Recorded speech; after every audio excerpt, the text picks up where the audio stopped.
네, 중수본 방역총괄 반장입니다. 3월 13일 금요일 정례 브리핑을 시작하겠습니다. 오늘 0시 기준 코로나19로 격리 치료 중인 환자는 7,402명이며 510명의 환자가 완치되어 격리 해제되었고 67명이 사망하였습니다. 어제 한 분이 추가적으로 사망하셨고요. 이분께는 상가 조의를 표하고 고인의 명복을 빕니다. 어제 확진된 신규 환자는 110명이고 지금까지 발생한 총 확진자 수는 7,979명입니다. 이는 248만 8,647건의 진단검사를 시행한 결과입니다. 오늘 정세균 총리 주재로 열린 중대본 회의에서는 시도별 코로나19 대응사항 및 조치계획, 각 부처별 집중관리사업장 점검계획 등이 논의되었습니다. 정세균 총리는 감염병 특별관리지역인 대구와 경북의 청도, 경산의 지역 신규 확진자가 감소하고 생활치료센터 확충 등 안정화는 되고 있지만 이들 지역 주민들의 생활에 큰 타격을 고려해서 재난특별구역 선포 절차를 진행하겠다고 언급하였습니다. 이와 함께 서울 콜센터 사례와 같은 집단 감염의 위험이 아직도 크고 국외로부터의 신규 유입도 위험 요소가 될 수 있기 때문에 한시도 긴장의 끈을 놓지 않고 방역 수위를 더욱 높이고 선제적으로 대처해 나가야 한다고 당부하였습니다. 먼저 국내 환자 발생 현황에 대해 설명드리겠습니다. 오늘 0시 기준 코로나19로 격리 치료 중인 환자 수가 전일 기준 7,470명에서 7,402명으로 68명 감소하였습니다. 이는 전일 대비 신규 확진자 수가 110명 증가한 데 비해 완치된 확진자 수가 전일 대비 177명으로 더 많아졌기 때문입니다. 확진자가 발생하기 시작한 지난 1월 20일 이후 처음으로 확진자 수보다 격리 치료 중인 환자 수가 감소한 것입니다. 대구 경북 지역에서 확진자 수가 본격적으로 발생하기 시작한 2월 20일경에서 약 3주가 경과하는 시점인 3월 12일부터 완치자가 증가하기 시작한 것과 함께 특히 적극적인 진단검사를 통한 조기 진단을 통해서 확진 환자를 조기에 발견 관리하고 국민들의 참여와 협력을 통한 사회적 거리두기의 실천으로 신규 확진자 수가 감소세로 돌아섰기 때문입니다. 국민 여러분들과 현장에 의료진 여러분들의 노력에 감사드립니다. 하지만 방역당국은 어제도 말씀드린 것처럼 아직까지 코로나19 확산 추이가 안심할 수 없는 사항이라고 판단하고 있습니다. 국내의 확산 추이는 다소 진정되고 있으나 전 세계적으로 코로나19의 확산세가 확대되고 있어 국외로부터의 신규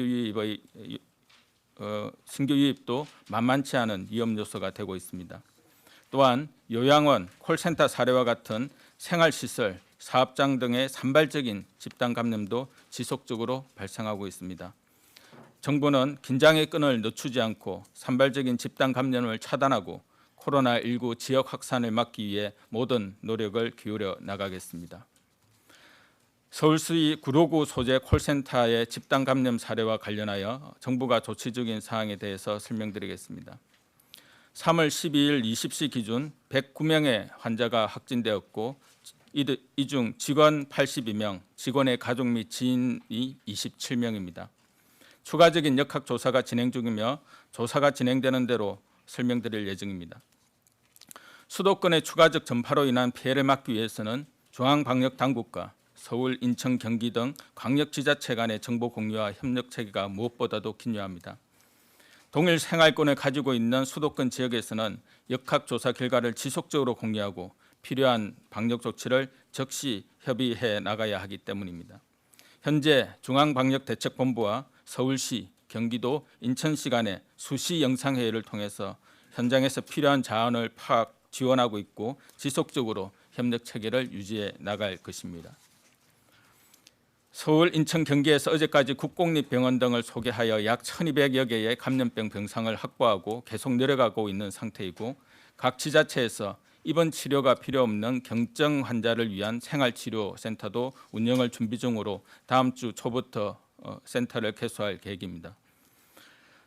정부는 어제 중대본 회의에서 결정한 코로나19 예방을 위한 사업장 집중 관리 지침을 마련하여 시행하고 있습니다. 환기가 어려운 밀폐된 공간에서 장소에 비해 다수의 사람들이 밀집해 있고 비말 또는 접촉 감염 가능성이 높은 사업장 등에 대해서 현장 점검을 통해 관리해 나갈 계획입니다. 콜센터의 경우 고용노동부가 총괄하여 지침의 실랄과 지도 점검을 총괄하고 금융업 콜센터의 경우 금융위 등 관계부처와 지자체도 함께 점검해 나가기로 하였습니다. 또한 각 정부기관과 지자체 등에서 운영 중인 공공 콜센터에 대한 관리도 강화해 나가고 있습니다. 노래방, PC, 스포츠센터, 종교시설, 클럽, 학원 등도 소관부처와 지자체가 함께 지침 이행 여부를 점검할 계획입니다. 직원과 방문객의 발열 여부를 확인하고 발열이나 호흡기 증상이 있는 직원은 공가나 재택근무를 할 수 있도록 하는 것이 매우 중요합니다. 이러한 조치들은 사업장과 직원, 방문객 모두를 안전하게 지키기 위한 것으로 이러한 부분에 특히 유념하셔서 실천해 주시기를 당부드립니다. 감염병 특별관리지역인 대구와 경북 사항에 대해서 설명드리겠습니다. 감염병 특별관리지역인 대구, 경북의 경우 신규 환자는 대구 61명, 경북 4명입니다. 생활치료센터는 오늘 보건사회복무연수센터가 개소하여 16개소 3,800여 명 정원까지 확충하였습니다. 대구시의 재기 환자도 계속 줄어들고 있어 3월 12일 기준 약 500명까지 떨어진 것으로 보고되고 있습니다. 확진 환자가 더 이상 크게 증가하지 않는다면 금주 내로 환자 대기 문제는 상당 부분 해소가 될 것으로 예상을 하고 있습니다. 대구의 경우 평균 500여 명 내의 확진자가 발생하던 일주일 전에 비해서는 환자 발생이 안정적으로 줄고 있어 상황은 나아지고 있습니다.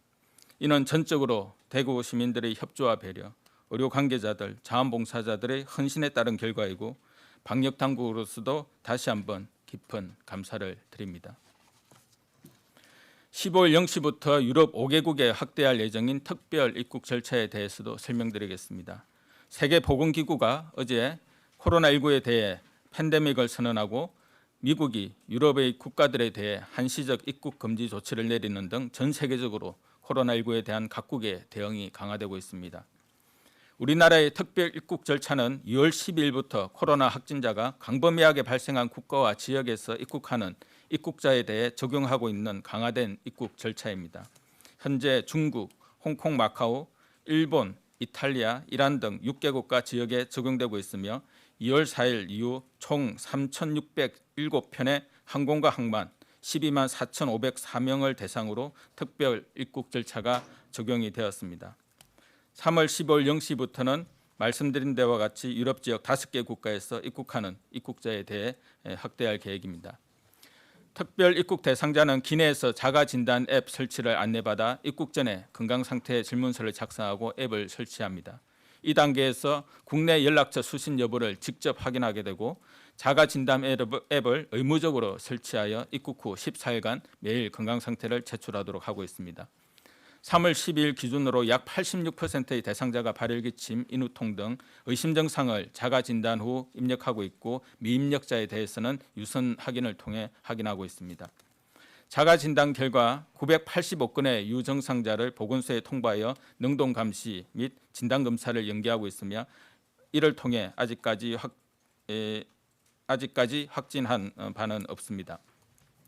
특별 입국 절차 대상국가 확대에 따라 업무의 효과성을 높이기 위해 다음 주 중에 전화번호 인증 체계를 도입해 현장에서 전화 확인 절차를 한편 더 간소화하고 특별 입국 절차 대상 국가 확대를 고려하여 3월 말까지 자가진단 앱에 다국어 지원 기능도 추가할 계획입니다.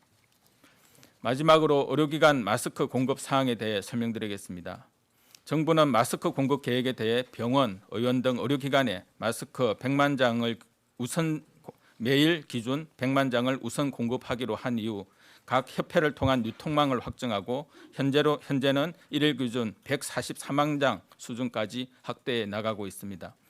정부는 앞으로도 현장에서 코로나19에 대응하고 있는 의료인들을 위한 마스크 공급이 원활하게 이루어질 수 있도록 더욱더 최선의 노력을 다할 계획입니다.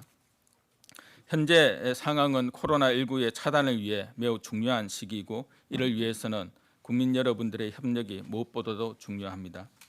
국민들께서 지금까지 보여주고 계신 성숙한 시민의식과 협조에 감사드립니다.